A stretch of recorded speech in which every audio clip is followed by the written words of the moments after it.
Chairperson जनाब मुनव्वरी बेगम साहिबा, हज कमेटी ऑफ इंडिया की दूसरी वाइस चेयरपर्सन मोहतरमा महफूजा खातून साहिबा, एजाज खान दुलिया साहब, हिदायत साहब और हमारे हज कमेटी ऑफ इंडिया के चेयरमैन मोहम्मद याकूब शेख साहब,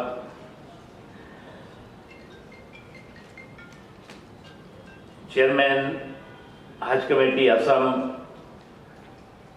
नसीरुल जमा साहब, छत्तीसगढ़ के चेयरमैन असलम खान साहब और यहाँ पर पूरे मुल्क से आए खादिमुल हुज्जाज भाई और बहनों, अस्सलाम वालेकुम रहमतुल्लाहि व बरकातहू। इस बार जो हज 2022 हो रहा है वो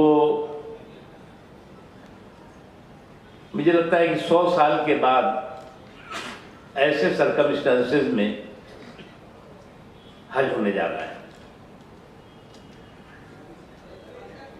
क्योंकि 100 साल पहले जिस तरह की अभी आज हमारे मुल्क ने क्या पूरी दुनिया ने कोरोना का कहर झेला और 2 सालों तक जो इंटरनेशनल हज पर जाने वाले मुसलमान थे वो नहीं जा पाए। इस बार 2 साल के बाद 2022 का हज होने जा रहा है। आप सबको बहुत बहुत मुबारक और बड़ी जिम्मेदारियों का ये हज है, खुशियों का भी है। आपकी जो रिस्पॉन्सिबिलिटी है, आपकी जो जिम्मेदारियां हैं वो बहुत हैं और इस बार मैंने इसीलिए कहा कि 100 साल के बाद ऐसा मौका होगा जब आप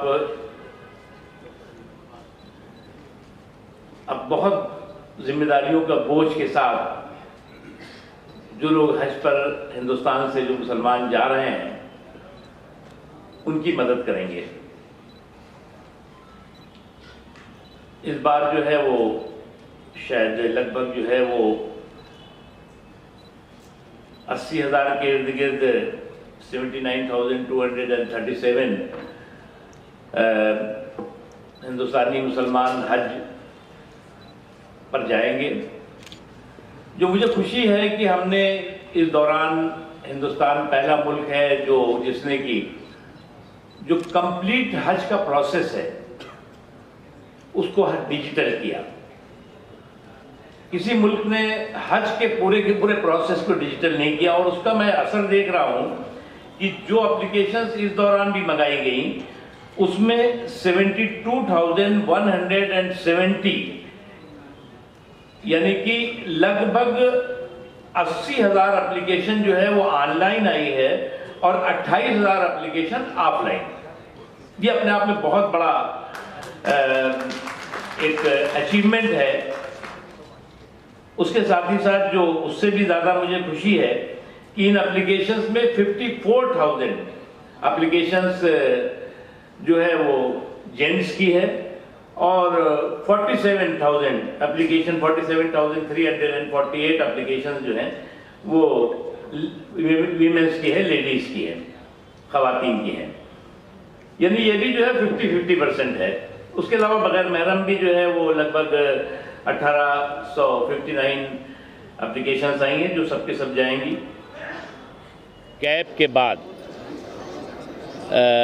हज 2022 हज 2022 होने जा रहा है और मुझे खुशी है कि जहां एक तरफ हिंदुस्तान का हज 100% सब्सिडी फ्री है, वहीं दूसरी ओर 100% डिजिटल भी है।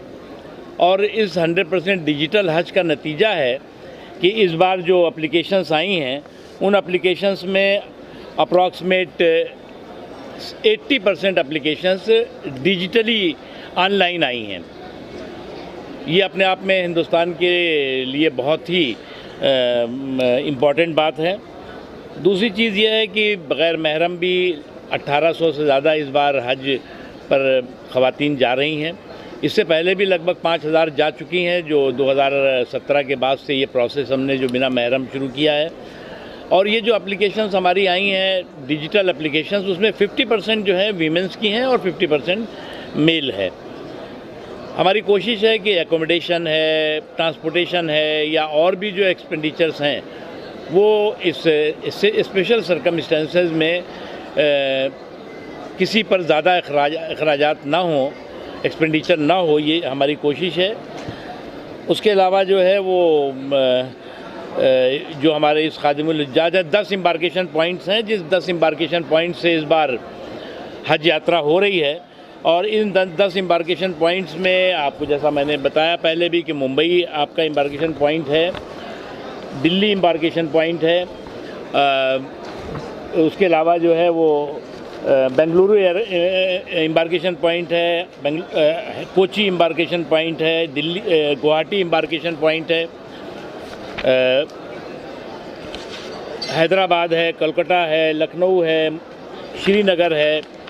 और ये सभी एम्बार्केशन पॉइंट से इस बार जो है वो क्योंकि स्पेशल सर्कमस्टेंसेस में ये हज हो रहा है तो अलग अलग स्टेट्स को उसके साथ जोड़ दिया गया है। और अलग अलग स्टेट जो है अलग अलग जगहों से उन एम्बार्केशन पॉइंट देंगे। वो लिस्ट हम आपको अभी दे देंगे कि किस एम्बार्केशन पॉइंट से किस किस स्टेट के लोग जाएंगे और उन स्टेट्स के कितने कोटे फिक्स हुए हैं उसकी भी आपको जानकारी मिल जाएगी। उसके अलावा तो और चीज़ें हमने बताई हैं कि इस बार हेल्थ और हाइजीन को प्रायोरिटी दी जा रही है, क्योंकि यहाँ पर भी जो हमारे हिंदुस्तान के जो हज यात्री हैं उनके लिए तो है ही, वहाँ पर भी लोगों की सेहत और सलामती को हम सिक्योर कर सकें, सुनिश्चित कर सकें, इसकी हमारी कोशिश है। और ये इंशाअल्लाह इस बार हज जो है वो सफल हो सके। जो एयरलाइंसेज हैं उनके साथ प्रोसेस चल रहा है, कौन कौन एयरलाइंस किस किस एम्बार्केशन पॉइंट से हज यात्रियों को लेकर जाएगी, उसकी भी तैयारियां हो रही हैं। जो हमारे प्राइवेट हज के टूर ऑर्गेनाइजर्स हैं उनका भी जो है वो हमने पूरा सिस्टम जो है वो ऑनलाइन कर दिया है। पहले ये ऑनलाइन नहीं था, ट्रांसपेरेंट कर दिया है, ऑनलाइन कर दिया है, जिससे किसी भी तरह का गुंजाइश जो है वो गड़बड़ झाले की कम से कम हो सके, ये कोशिश है। और ऑनलाइन कोई भी ट्रैक कर सकता है। इसलिए आप सबको बहुत बहुत शुक्रिया। हाँ सर, एक बात ये बताइए कि पहली फ्लाइट कब से रवाना होगी हिंदुस्तान? वो प्रोसेस वो हम पूरा टाइम टेबल हम बना रहे हैं और 10 तारीख को एयरलाइंस के लोगों के टेंडर वगैरह किया गया है, वो सामने आएगा। उसके बाद जो है वो सामने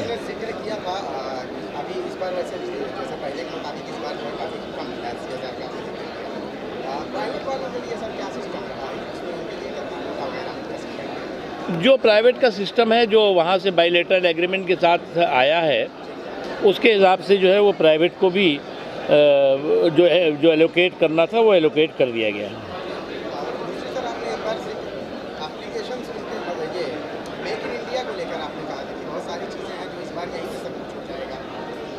हमने बताया ना, चादर वगैरह तो यहाँ से कर रहे हैं।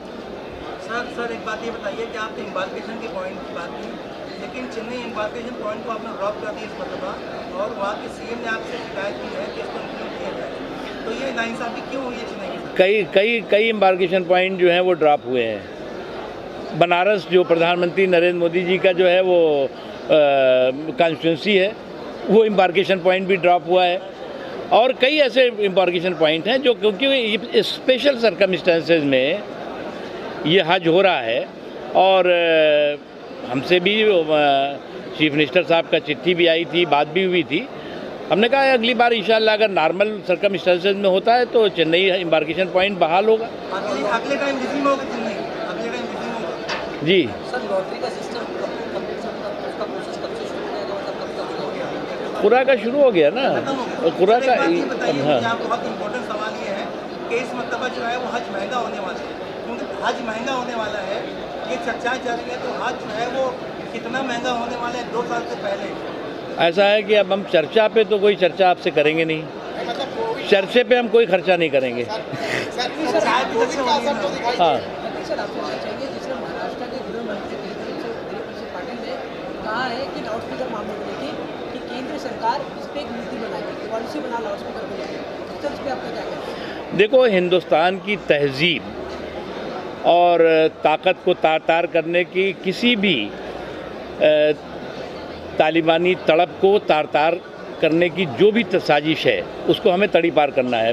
आपके मुंबई के महाराष्ट्र के उसके हिसाब से कि हिंदुस्तान की तहजीब और ताकत को तार-तार करने की किसी भी तालिबानी तलब को हमें तार-तार करना है, और इसलिए ये सीधा सीधा संदेश है उस सबके लिए। कोई भी चाहेगा कि देश के सौहार्द को, देश के भाईचारे को, देश की एकता को, की ताकत को कमज़ोर करे, वो हमें एकजुटता के साथ उस ताकत को कमज़ोर नहीं होने देना है। और जो भी साजिशी सांप्रदायिक सुपारी का मंत्र है उसे सौहार्द की ताकत से चूमंतर करना है। साजिशी सुपारी के मंत्र को सौहार्द की ताकत से चूमंतर करना है। हमारा देश जो है, कोई बोले राम राम, कोई खुदा है। यहाँ तो ये देश जो है वो इस देश में दुनिया का अकेला देश है जिसमें दुनिया के सारे मज़हब के मानने वाले भी रहते हैं, बिना मज़हब के मानने वाले भी रहते हैं। 4 करोड़ से ज़्यादा लोग ऐसे हैं जो किसी मज़हब को नहीं मानते, लेकिन सब लोग मिल के रहते हैं। हमारी यही जो अनेकता में एकता की ताकत है, हम एक भारत को श्रेष्ठ भारत बनाती है। और कुछ लोगों को ये पसंद नहीं आता तो बीच बीच में जो है शगुफेबाजी करते रहते हैं। संविधान हमारा है। देखो भाई, ऐसा है, हम फैमिली फाइट में तो पढ़ने नहीं चाहते। फैमिली फाइट में वर्चस्व की लड़ाई चलती रहती है, उसमें हम क्या कहें। सर, सुप्रीम कोर्ट का ऑर्डर है, ये ऑर्डर ठीक है, अब उसको पुलिस ने तो उस पर अमल करने के लिए कहा। मेरा सिर्फ ये सवाल है क्या कि सुप्रीम कोर्ट का ऑर्डर तो बहुत पहले से है, क्या ज़रूरी है कि एक ऑर्डर पे जो है आपने जैसे फैमिली फाइटिंग की बात की, एक फैमिली का बंदा आके चेतावनी दे? देखो भैया, ऐसा है, जो नॉइज़ पोल्यूशन पर एक कानून है, उसका पालन सबको करना चाहिए। ध्वनि प्रदूषण पे कानून है, उस पर पालन सबको करना चाहिए। इसलिए जो है वो ये जो किच होती रहती है, अब इसमें क्या है, ये भोपू कंपटीशन नहीं होना चाहिए। अब कोई भोपू कंपटीशन चलता है कि मेरा भोपू तुमसे ज़्यादा आवाज़ करता है, तो उनका जी मेरा भोपू तुमसे ज़्यादा जो है वो शोर मचाता है। तो ये भोपू ये जो अज़ान और ये जो क्या हनुमान चालीसा, ये सब चीज़ें जो है वो क्यों उसको नाम बदनाम कर रहे हो भैया।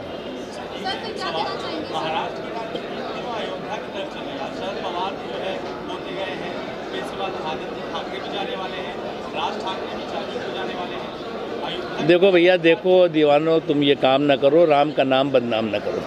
Thank you.